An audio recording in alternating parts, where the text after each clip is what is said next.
right. And then let me share my screen.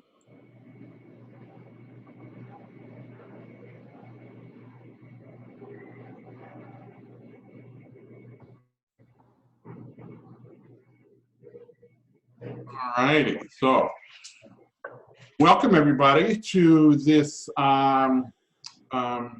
this webinar from the Jesuit Schools Network, and I'm Jeff Hausman with the Rupe Virtual Learning Academy, which used to be the Jesuit Virtual Learning Academy. We're in that transition period, we're really pleased to be able to support the JSN in this endeavor. And Kristin's going to talk a little bit more about the series and the importance of it, so I'm going to let her do that here in just a second. So, Kristin Kelly, you will meet in just momentarily if you don't know her already. And then I'm going to introduce also my associate, Carol Kelly, who will be doing the Q&A. And then I'm going to reserve the last two for Kristin to introduce. So I'll wait on John and Wendy. My role in this is quite simple. I get to say a prayer at the beginning. I get to set a little bit of context, and then I get to go away. So that's what I'm going to do, okay? With that, I want to have this prayer, and I picked this particular prayer because I think it's appropriate when we're talking about kind of the concepts associated with this webinar series, and that, you know, the progress can be slow at times, right? And really, so what we're really trying to do is kind of set some context and let people kind of chew on some things. And I think this is a nice prayer to kind of provide that context. So this is as you can see, a prayer by Pierre Chardin. Above all, trust in the slow work of God. We are quite naturally impatient in everything to reach the end without delay. We should like to skip the intermediate stages. We are impatient of being on the way to something unknown, something new. And yet it is a law of all progress that it is made by passing through some stages of instability, and that it may take a very long time. And so I think it is with you. Your ideas mature gradually, let them grow. Let them shape themselves without undue haste. Don't try to force them on as though you could be today what time, that is to say, grace and circumstances acting on your own goodwill will make of you tomorrow. Only God could say what this new spirit gradually forming within you will be. Give our Lord the benefit of believing that His hand is leading you, and accept the anxiety of feeling yourself in suspense and incomplete. So, again, this is a webinar, right? And so what I want to do is just sort of set the context as to what you can expect on it today. And the big thing is to recognize, obviously, that your mics and your video are on. And the reason for that is because that adds a lot of distracting noise. And so what we really want to focus on is obviously the presentation today. And so what you're going to see, two buttons on your screen that are going to allow you to participate in this experience. We really want you to participate, okay? So you're going to see two buttons. One is a chat button, okay, and one is a Q&A button. And we ask you to use them as they are identified, right? Use the chat to chat. So if you have something you just want to talk about, you know, a comment, something you want to make, please do so there. And as far as the Q&A goes, if you have a question, please use the Q&A button, because it makes it a lot easier for us to kind of monitor the questions as they come in. If they get stuck in the chat, sometimes the chat scrolls too far, and keeping track of them is just more of a pain. So we do ask you to use those buttons accordingly. This presentation is being recorded, and so this recording will be sent out to you for you to share with colleagues later, okay? So that is the extent of my duties for today. And so what I'm going to do is turn it over to Kristin Kelly. Kristin? Thanks, Jeff. Welcome, everyone, and thank you very much for being with us this afternoon. We know it's a busy day in the middle of a busy time in school, so we're grateful for your time. As Jeff said, I'm Kristin Kelly with the Jesuit Schools Network Conference Office, where I'm Director of Research Development and Global Initiatives. So on behalf of the JSN, welcome to what is our inaugural Ignatian Inquiry virtual session. And this is a brand new component of our research development platform that we're excited about.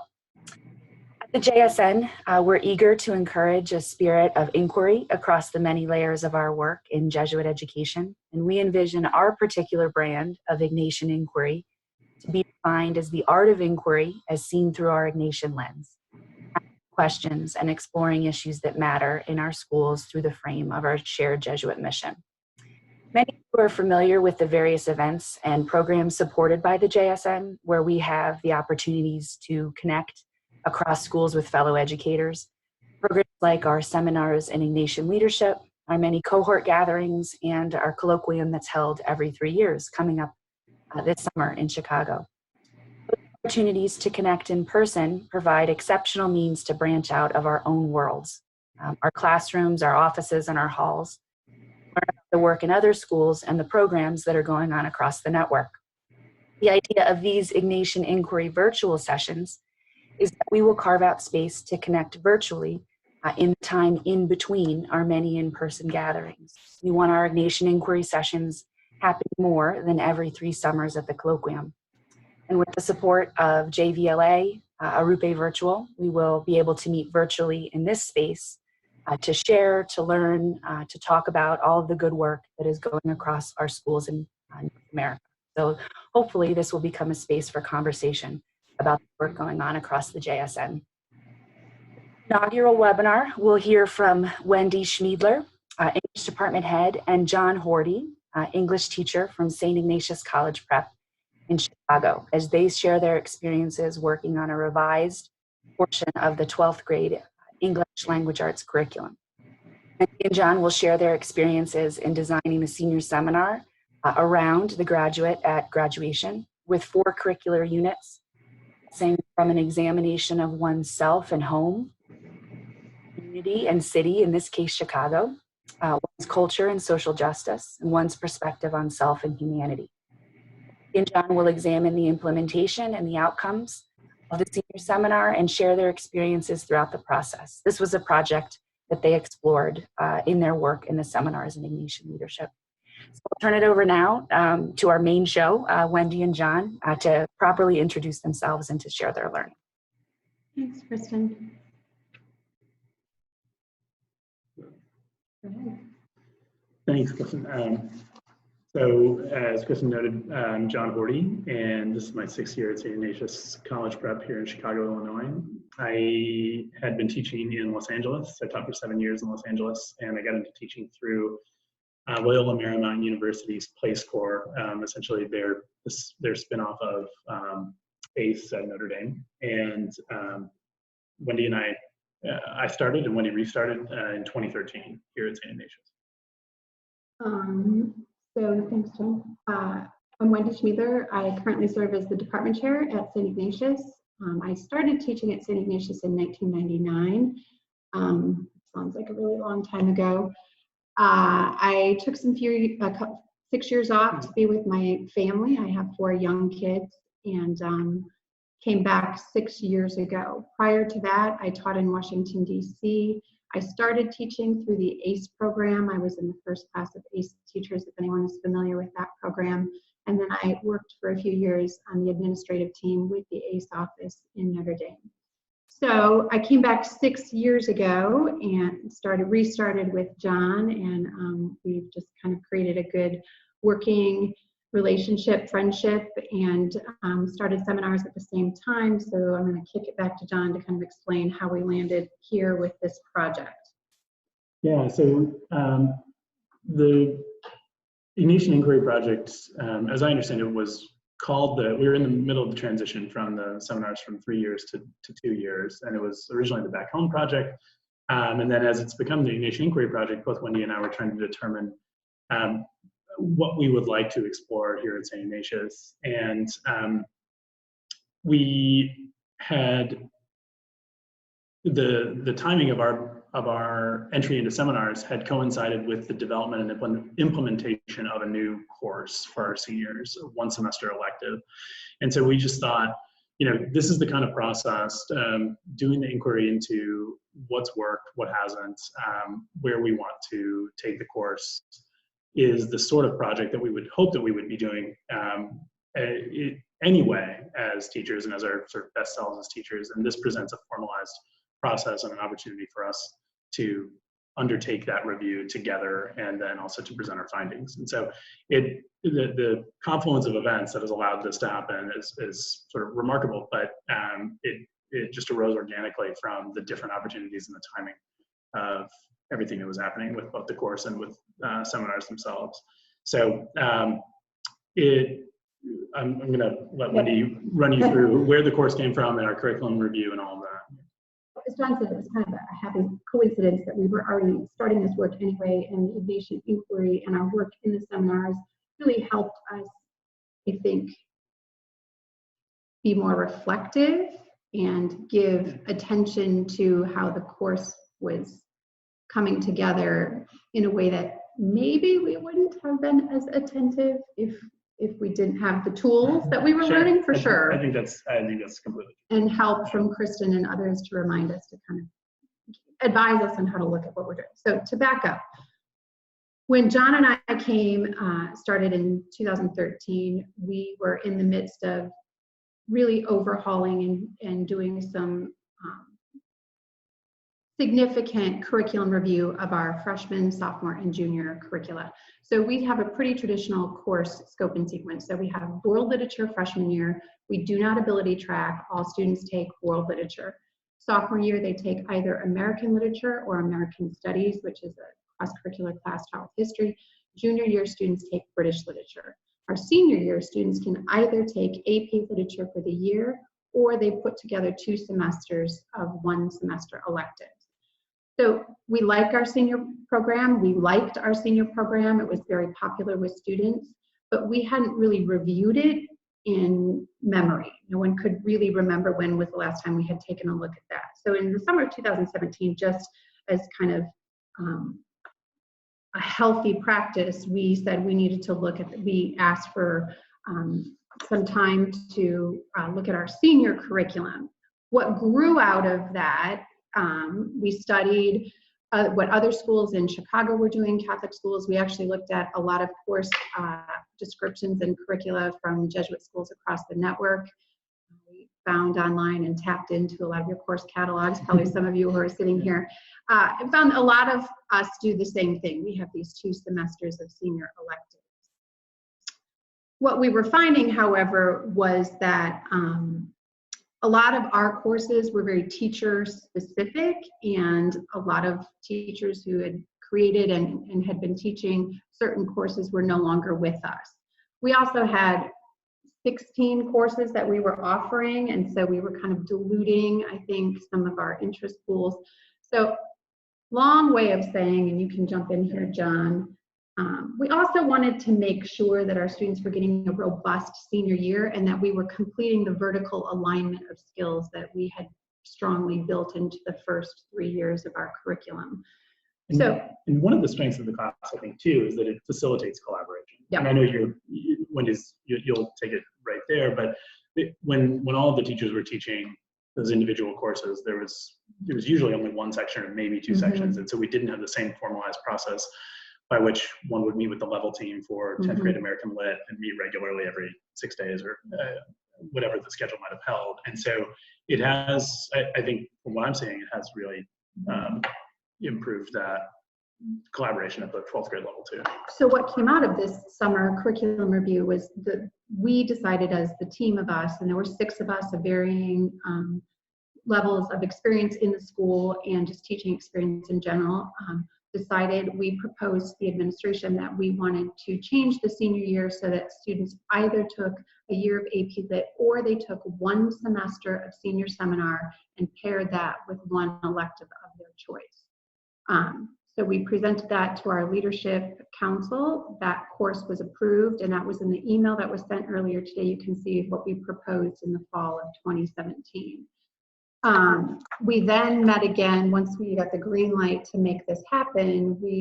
Another team, 5 of the 6, sat down the next summer and said, now we really need to put the meat on the bones of this course. It's great to have this, grad at grad, and it all looks nice on paper. And then we sat down last summer to do the real hard work of developing each of these units around a reading focus. And through the course of that, we really shifted from making the unit titles the overt grad values to, it was so much fun. Those of us sitting there and talking through this, we got really excited about the possibilities and the potential, knowing that our seniors or incoming seniors are required to write a college essay that the senior teachers then work with. That was what we were going to start with anyway, and it kind of organically developed into this progression of helping students take a look at themselves and their home, their family, to then moving out into their neighborhood and community, to then moving out into the world. And then the last one is circling back to self and kind of dealing with myself in the world now. So the grad values became a little bit more implicit, which concerned me, but my colleagues assured me that. Well, and it wasn't, the setup that we had and the plan that we had was, I thought looked really good. I mean, I still am proud of what we did when I look at that document. It's more that in our 9th grade English class, in the very first unit of their very first English experience at St. Ignatius, is centered around the 5 grad values.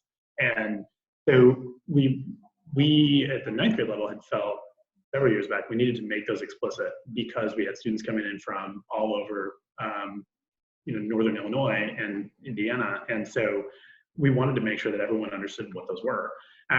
By senior year, then as we're sitting around that table, it was one of those really genuinely exciting moments where most of the time stuff happens while you're sitting around eating lunch in the middle of the day, right? And everybody's got great ideas, and then you all go off and do your thing. But this is a moment where we could actually take all of that energy and all of that animation and then put something together that was going to happen. So it was pretty exciting. But what we realized was that our seniors themselves would immediately see unit questions and the grad values and say, oh my goodness, they're still doing this sort of thing for us, right? I mean, they're sort of spoon feeding us this stuff, and we're crying out loud, when are we going to get something that really, really matters? And so then we sat there and tried to think, okay, if we could be so bold to put ourselves in that position, what did really matter? And we started at home writing college essays, talking about exploring who we were at 17, 18 years old, and then moving forward from there. And so it was a pretty exciting, it was a pretty energized process. Wonderful. You have those documents. So, this isn't we do have a much larger, believe it or not, scope and sequence document. We thought the one that has the blue on the left was a pretty robust picture of what we work. We work out of the Bedford text. So the other thing with the senior seminar, it really became a merging of 2 classes that we eliminated from our elective offerings. We had a college writing course that was very popular, and we had a multicultural melting pot, a couple different courses that spoke to specifically kind of a multicultural lens, diversity. So we limited those 2. In our minds, we were kind of merging the 2. And because we're in Chicago, which has such a rich literary history, I mean, our whole second unit is Chicago. That so far is the most popular of the 3 units based on my classroom experience. We wanted to share with them this rich literary history of Chicago. And honestly, one of the changes that, jumping ahead a little bit, when we sat down at the end of the first semester and assessed what went well, what we needed to work on, and we met constantly throughout first semester as we were kind of putting the pieces in place and sharing kind of the daily material. But at the end of the first semester, I mean, I realized when I was in Unit 2 first semester, I was trying to do a survey of all the great Chicago writers, which Sandberg, Brooks, Albarn, Turkle, right? I ended with some contemporary spoken word poetry because we have an alum of the school, Jamila Woods, who's really in the scene right now. Well, the students were so taken by the spoken word poetry, and I realized that when I broadened my look at the spoken word poetry, so many of the poets working and writing right now in Chicago use allusions to reference all these giants of the past 100 and 150 years anyway, so I could kind of access the Albarns and the Turkles. Phrases like stackers of wheat are popping up and everywhere. Yeah. So second semester, that Unit 2, a couple of us, I've shifted to exclusively doing contemporary nonfiction essays and spoken word poets and short story. We do a Cisneros short story. So I don't know. Jumping ahead indeed, but that's great. I mean, we'll get there. Just some basics about how the class is actually working in practice this year. It's a one-semester course. Students take it either first semester or second semester, depending on how scheduling has worked out. And there are currently 4 teachers of it. I currently do not teach the class, so Wendy does, I don't, and then we have 3 other instructors who do teach the course. That actually, and we'll get to this in a little while, but that actually has made for a pretty exciting way to partner in this project, just because it gives me a much different perspective than I would otherwise have if I were constantly relating it to the course, and I think the same is true for Wendy. So we have 265 students total taking the class. So 79 students take AP English Literature and Composition. And so those 2 semesters for them are already locked in, but it's just over 75% of our students. So, and of our senior students. And then, yeah, if you want to, you've already. I think the other thing that's important to note that the 4 teachers who teach it, and I think Jane is at least supposed to be. Hi, Jane, if you're out there. Jane teaches the course. We vary in experience both in the building and in teaching. I think that's really exciting. We have a couple of very veteran teachers who've worked a lot with seniors and have taught multiple courses in the curriculum.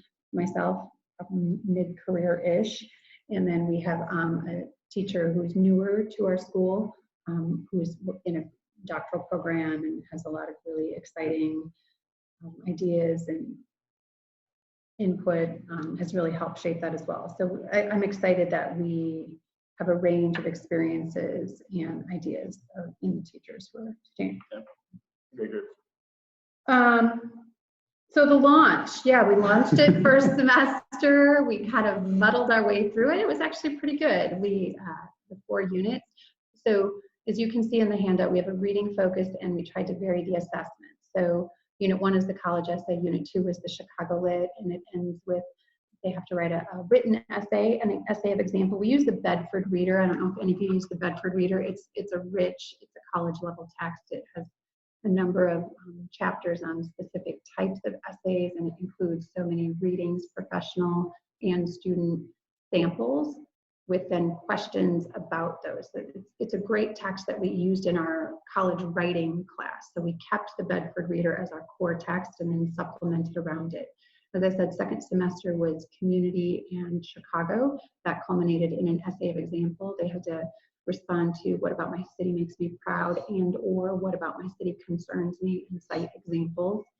The third unit we did in a book club or literature circle format, gave students an option of 5 to 6 different long nonfiction pieces, and they worked in literature circles to read and discuss, analyze that text. And then for that, we wanted a speaking piece, and we've landed on, they do a panel presentation, which we just completed in class earlier this week. And then the 4th unit is student choice. So whatever issue has kind of grabbed their attention throughout the first 3 units, that's a place where they can explore that independently, propose some text to read. We can offer them some text to read, but they have to answer the question at the end of that unit: who do I want to become and why?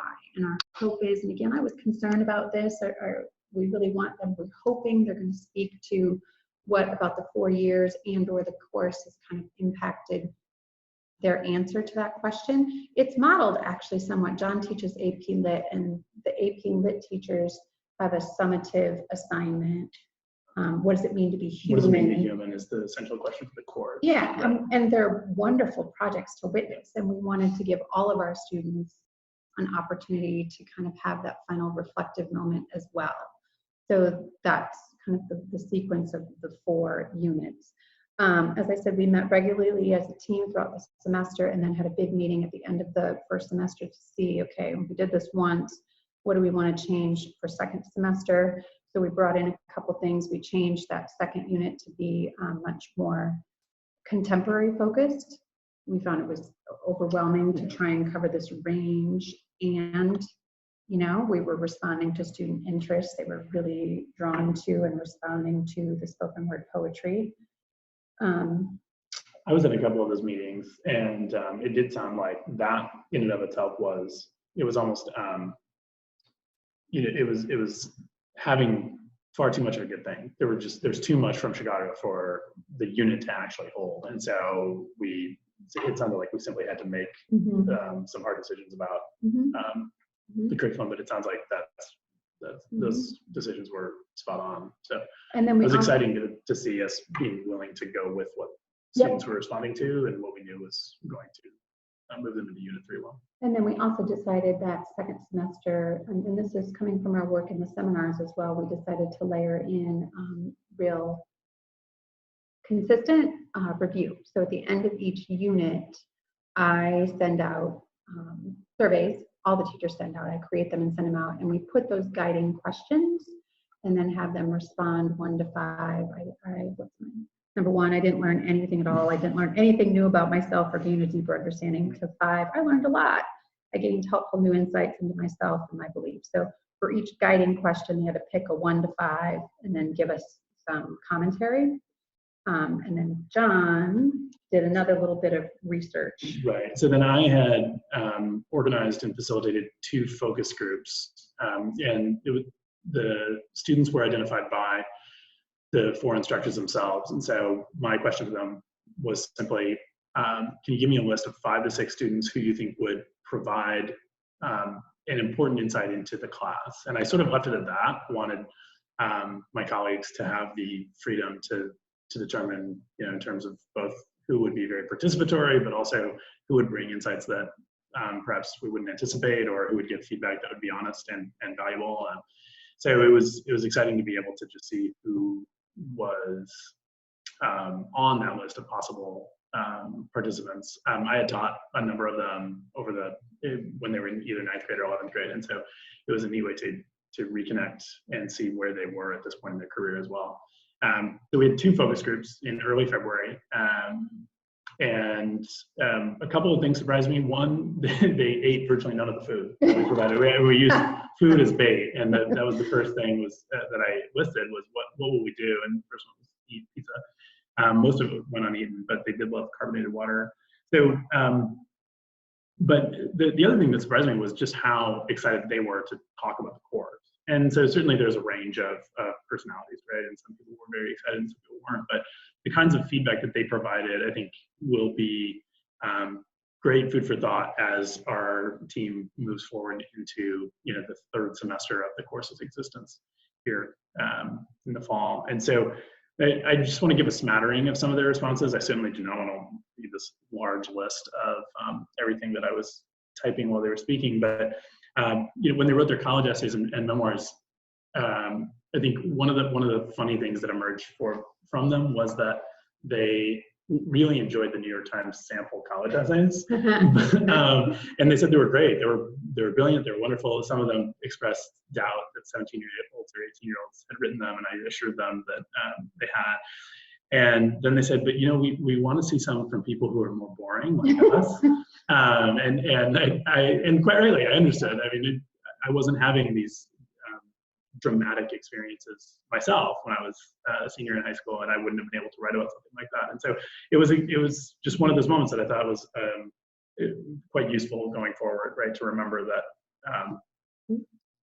that where our students are. Overall, students responded very, very positively with respect to the quantitative data that Wendy was able to obtain, and so they did respond that they had grown in these certain areas over the course of the semester. For the 2nd unit, there's this great line. I've got to read this to you. One of the students said, when we read the stories and poems, it helped me understand the history of Chicago, the current status of Chicago, and where I fit in. That was the line I liked the best. And I ended up thinking that a lot is happening, a lot has happened, and it made me feel very proud of my city and also kind of speechless.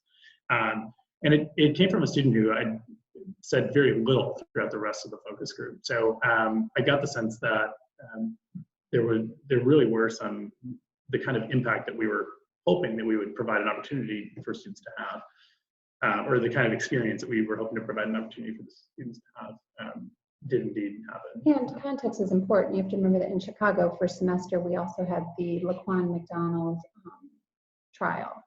And we were dismissed actually early from school the day the verdict was announced because we weren't sure what would happen. And so I think by nature, anyone, those of you who teach literature, the spoken word poetry has this activist element to it. And so it was a way for us to really get into race and neighborhoods and a lot of those issues in a way that was engaging and thought-provoking. And then we were living it.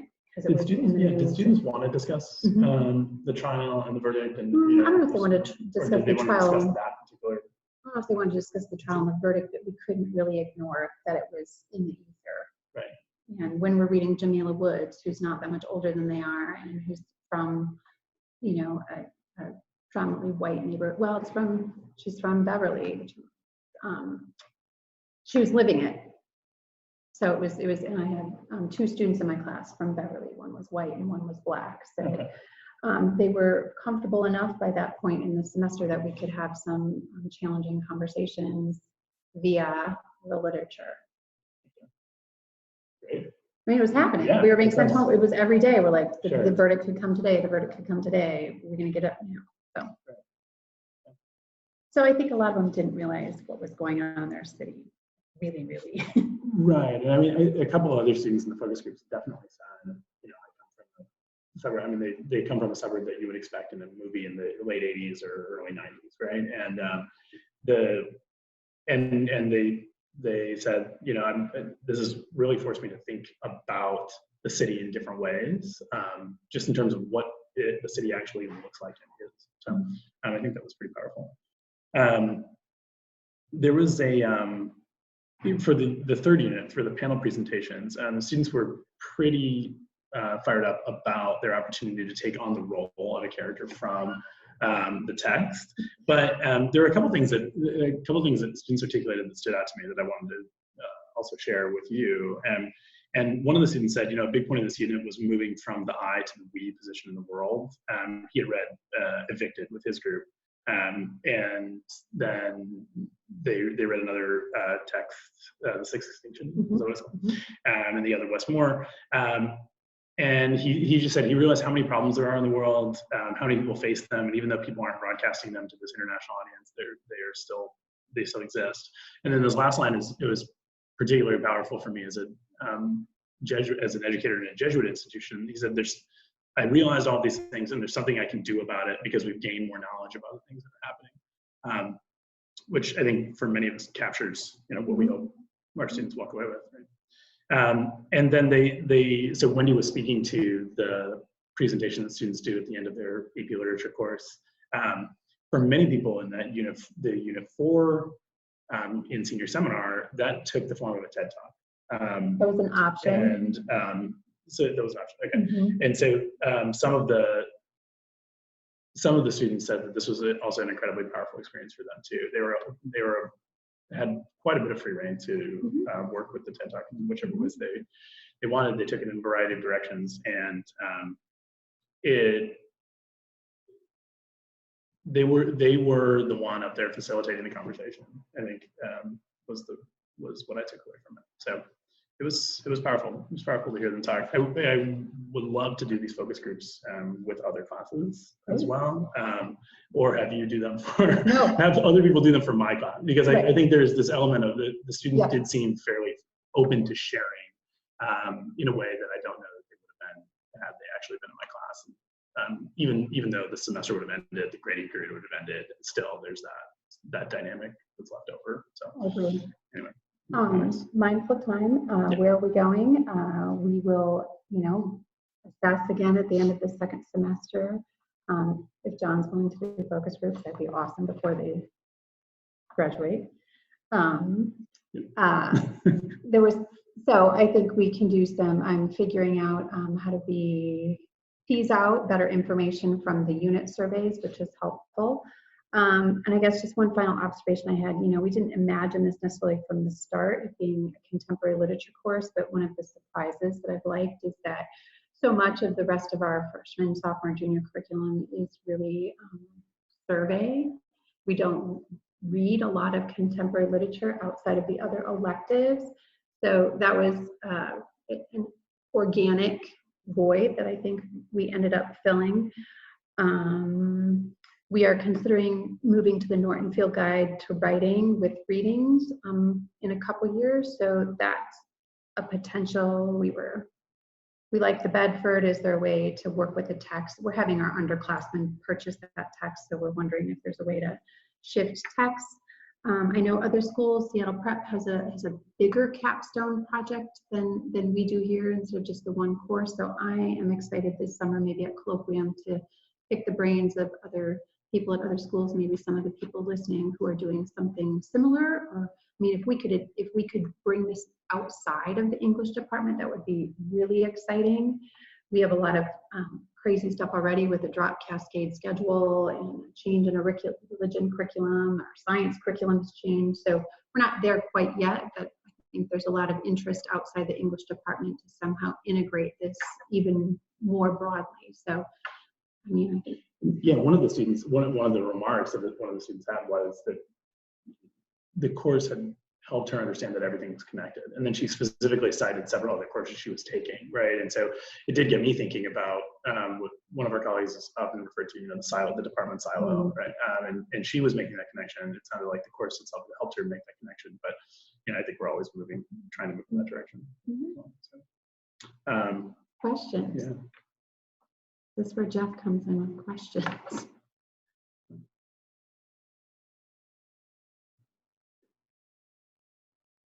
Hi, everyone. There actually are a couple of questions that have already come in.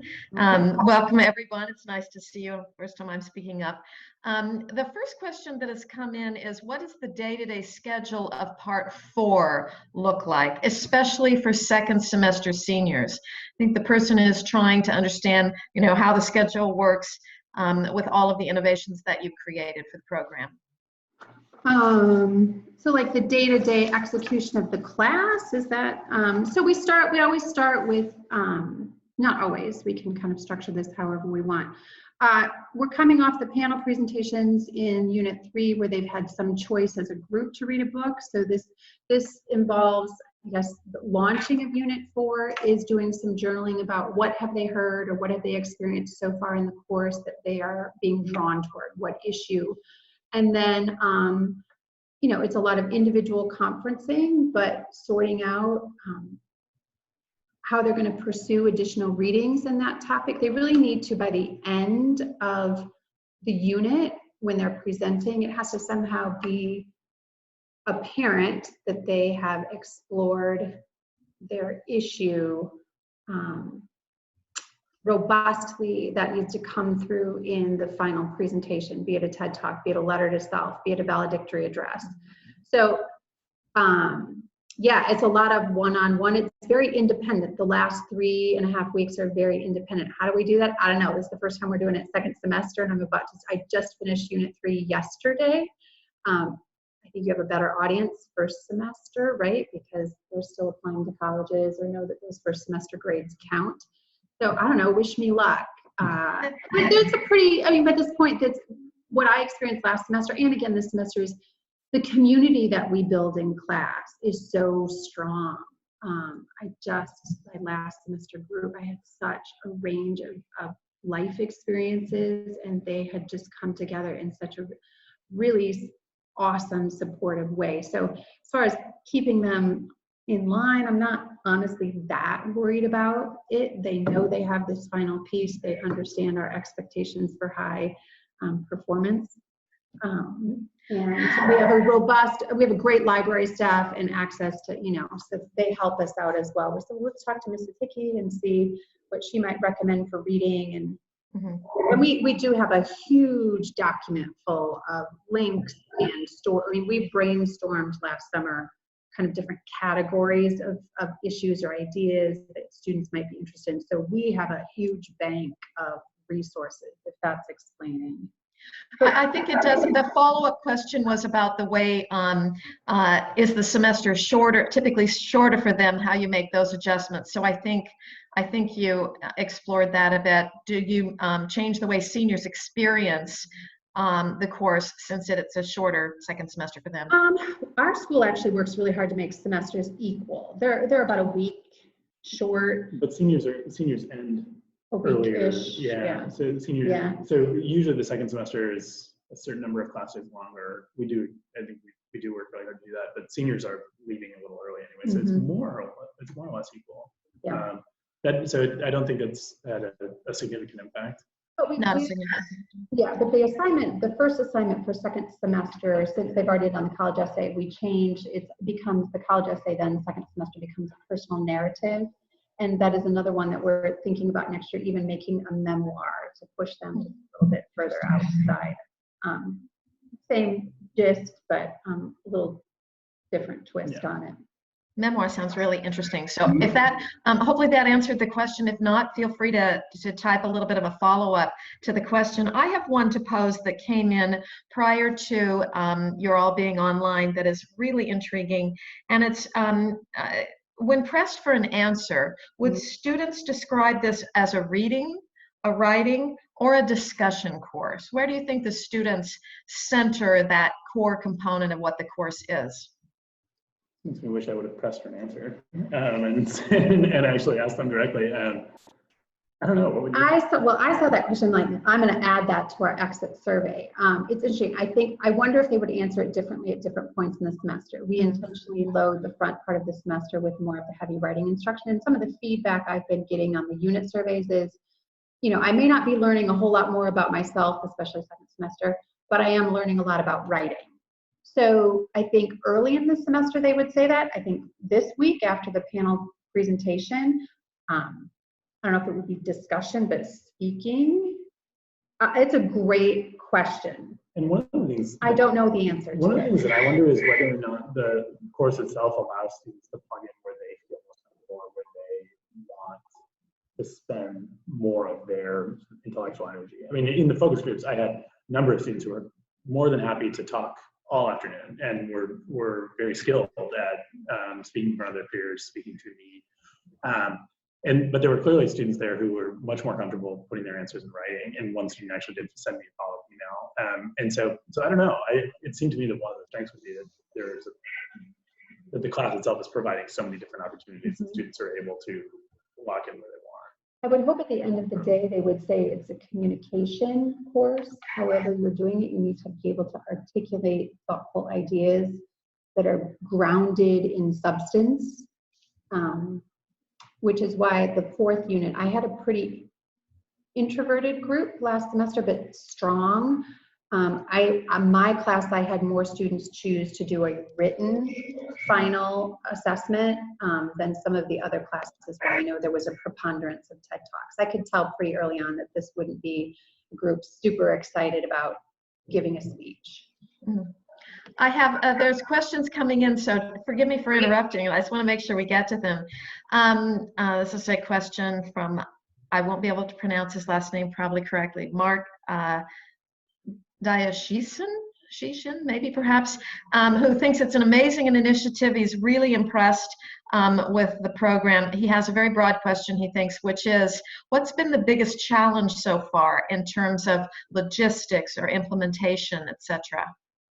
Honestly, I think the hardest thing was getting it approved. So really that work we had done unintentionally before we started seminars in the fall of 2017. So our curriculum review, which we said we need to do a curriculum review. And then at the end of that, when going through the seminars, you realize that one option is no change. And we said, we're just going to look at it. And it was as we were in the midst of that and looking at a lot of the programs at other Jesuit schools that we said, you know what, we can do this better. We can do our senior year better. Our seniors deserve to cap this off better. And so honestly, I feel like getting the course approved, we have a formal process for getting new courses approved. So in some ways, I think the hardest part was getting the course approved through our SLC, our School Leadership Committee Council. And then after that, once we got approved, we fortunately were very supported by our administration, said, make it happen, develop it, and then it was just fun. I think what's hard logistically now is, I keep going back to that unit too. I mean, we do have an elective called Chicago Literature, but we get into it and we want to just do, so logistically, I worry that the grad thread, I want to make sure that that thread is coming through. We did have some conversations when we got together at the end of first semester is, you know, do we want to somehow update our rubrics to layer in some kind of criteria about writer demonstrates personal growth, or is there a way to tease those in, work those in, so that we're kind of constantly reminding the students that what we're really subversively pushing here is, are you religious, loving, open to growth, competent, you know. Yeah. Conversation that I was a part of about that exact issue, it didn't really, we didn't have any closure. We did say this is something we're gonna have to continue noodling, but yeah, that did end up posing this challenge, even in terms of gathering data, right? And just to what extent has the course facilitated students' ability to identify where they are exhibiting the grad values? It's hard to do that without using the language, but one of the things that we explicitly wanted to do was not use it, right? So we've encountered some challenges there, just in terms of how to frame those things and what we can infer from the responses that we do get about the grad values themselves. It sounds like you're building a language that could be really beneficial to schools across the network in terms of those kinds of evaluative questions that you ask for students, so that as you adjust for the next year, you can adjust the curriculum accordingly. I have another question here. This is from Elizabeth Slemkowski. She's from Christian Services Office. She wants to know, do you touch on privilege of groups or individuals at all when discussing social justice that challenge neighborhood in Unit 2? And if so, how are the discussions facilitated? I mean, well, here's the beauty of teaching literature, as we all know. The conversations are often facilitated through the literature, right? And if you're not familiar with Jamila Woods, I would say everyone read Jamila Woods. She's great. And the other thing that was happening first semester is, some of you are probably familiar with the documentary America to Me. It's a 10-part docuseries by Steve James, who is in Oak Park, which is the suburb just west of Chicago. It's where I live. That documentary was on the radar, and it speaks very overtly to privilege. I will say at St. Ignatius College Prep in Chicago, our larger context is we bring in kids from all over Chicago and the suburbs, and we had an initiative going on here at school this year through the Anti-Defamation League called No Place for Hate. So we are not just in English, but across the school speaking directly about privilege. Does that mean it's easy? Does that mean kids are open to it, or it makes them uncomfortable? Of course, but there's some context there in which these conversations that at least immediately focus on literature and sort of expand outward have already been happening in other spaces and in other programming around the school. Right. So students they're not coming to this totally blind, or it would not be surprising for a senior in our school. It wouldn't come as a surprise that we were talking about privilege directly and overtly in class. They're hearing it in religion, they're hearing it in formation and ministry. Does that make sense? Yeah. No, and our administrative, I remember a couple years ago, our administration said to us, when times are hard, lean into mission. So I'm seeing a tie-in together in the part of the course where students are able to pursue their own topic that's captured their interest that you mentioned. I wouldn't be surprised if a number of students who perhaps hadn't engaged on that topic before could launch into it. And as you quoted the student, now that I know something more about it, I have an opportunity. I mean, I think that becomes huge when a student is provided with a context for understanding and some information. Then they're more likely to engage in a topic because they feel they have some tiny glimmer of a pathway to solution. I want to, there's a follow-up to the previous question just about the difference in semesters from the same person. What percentage of allotted class time are the students working independently versus in a guided activity? And does that percentage change as the class progresses?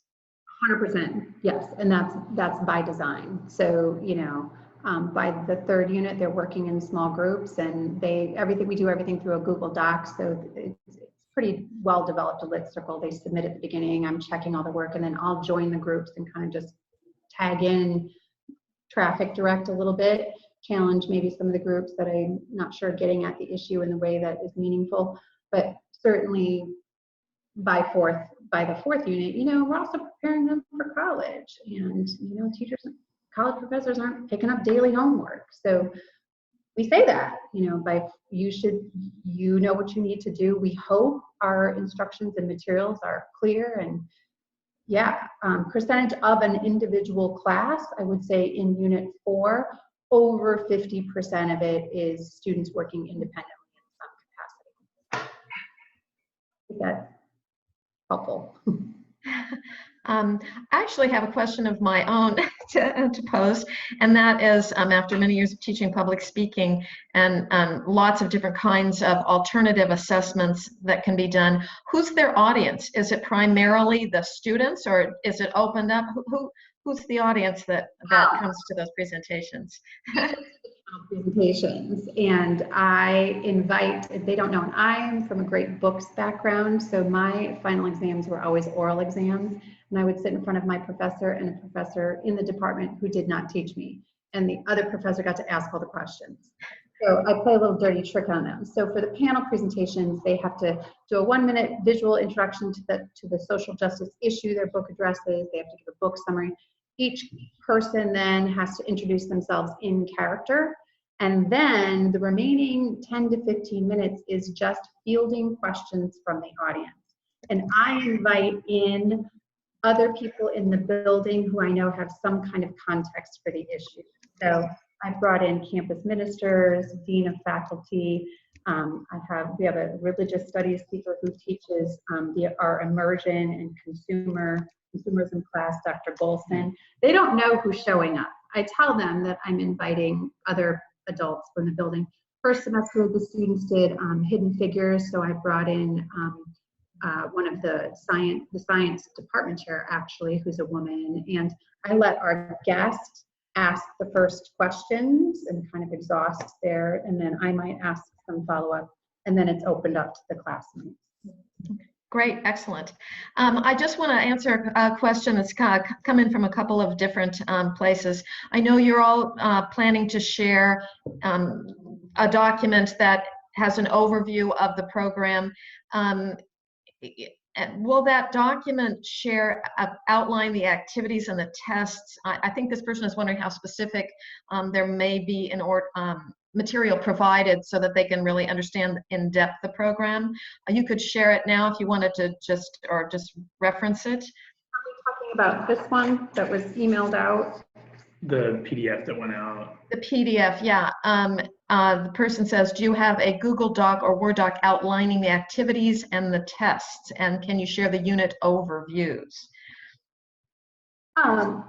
Yes, I mean, this is down from our huge working document. Right. I didn't want to send everything because I thought it would be, frankly, overwhelming.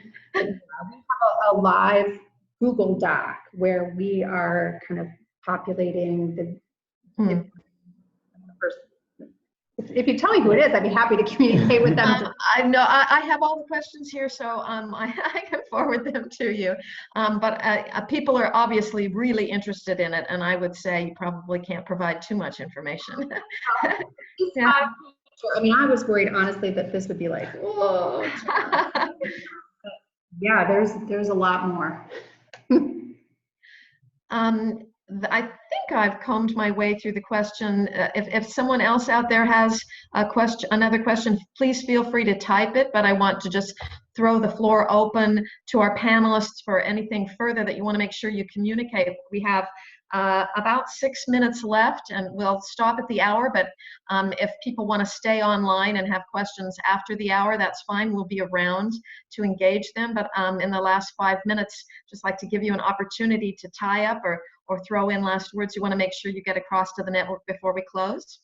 The network. I know a lot of us are doing something like this, so if there is interest in this email list, just send us an email. I'd love to continue the conversation. I know we have some math teachers and other, thank you for coming, all departments, but and I know there are other, like I said, I know Seattle Prep is doing something. I know other schools are interested in similar or have, let's do this even better. So we are always open to improving what we're doing. So if I had social media, I'd say DM me. I don't have any social media. So email me. John? Okay. I do not have any. I will just say, just relating to that document, the document went out about 11 o'clock a.m. Central Time today. Okay, so that's, and it came from me, Jeff Hausman, and so that might be part of why you're not finding what you're looking for. So look for that particular document. And what we'll do when we send out the recording tomorrow, we'll reattach that document as well. So both items will go out again tomorrow, okay? Thank you to John. We've got 4 more minutes if anybody else has any questions. Otherwise, we can dismiss, right, Kristin? Yeah, I think so. Thank you to Wendy and John, though. What a great start to this conversation. Thank you so much. Really interesting material. Thanks for the opportunity to participate. It's been a lot of fun. It's been a ton of fun. We have an administration that supports it. There is a really, I don't know, there's a, here is a question. Robert Hutchinson wants, can you explain a bit more on how students take on a character in Unit 3? So I'll take, if you're familiar with The Other Westmore. So it's a book about the story of a Westmore from Baltimore who kind of gets into a little bit of trouble. His mother sends him to military school in the Bronx, Johns Hopkins, makes it kind of in life, finds out that there's another person about his age with his name who's incarcerated. So he strikes up a friendship or a letter writing and then ends up visiting Westmore in prison. So The Other Westmore is a story where Westmore explores how is it that he and the other Westmore could come from such similar beginnings and end up in such different paths. So in that panel presentation, we had Bronx West, Baltimore West, we had Bronx West's mom, we had Baltimore West's mom, and bad influence older brother. And so they then write a 1-minute monologue that says, I am so-and-so, I grew up in this neighborhood, I started following my older brother Tony because I didn't have a dad and I really looked up to Tony, right? So they read their 1 minute, and then when the audience member asks them a question, they have to respond from the perspective of their character. So Westmore's mom said, well, one of the biggest challenges was that my husband passed away and I had college loans and et cetera, et cetera. Does that answer the question? I think, yeah. Hopefully, Robert, that answers the question. It sounds like they're really being allowed to see the world through another person's eyes, and that's very effective. And here's a follow-up. Here's a question that might be a perfect conclusion question. What's your favorite text out of the program? Or can you recommend a favorite text? Well, you know what I'm going to say. I do. Say it. I'm going to go back to Unit 2 and any of the spoken word poets. I think Mark Kelly Smith started the Poetry Slam in Chicago. He took to Kevin Kobal. Jamila Woods. She's contemporary. She's relevant. She speaks. She's probably 28, 30-ish. She collaborates with Chance the Rapper, so kids will say, wait a minute, I know her. Yet her poetry I found so accessible and students were so excited by it. So check out any of the Chicago spoken word poets. But Jamila Woods, I think, is great. She collaborated with Macklemore on White Privilege 2, so speaking of privilege. That's what I would say. Okay. Well, my experience is limited to what students had responded, but they cited The Other Westmore several times, Distinction several times, and Evicted came up, I would say, the most often of housing crisis in Senator Milwaukee. So it sounded like the range there was pretty strong. And just back to the panel presentations, I will say the Sixth Extinction, it is pretty funny watching a student try to answer questions as Charles Darwin. That's fun.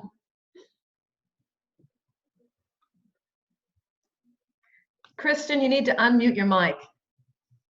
Thanks. Everybody, thank you so much for all of our guests that joined us. Thank you especially to Wendy and John for all the time you put in for today. It's really a terrific example of the good work that's going on across the JSN.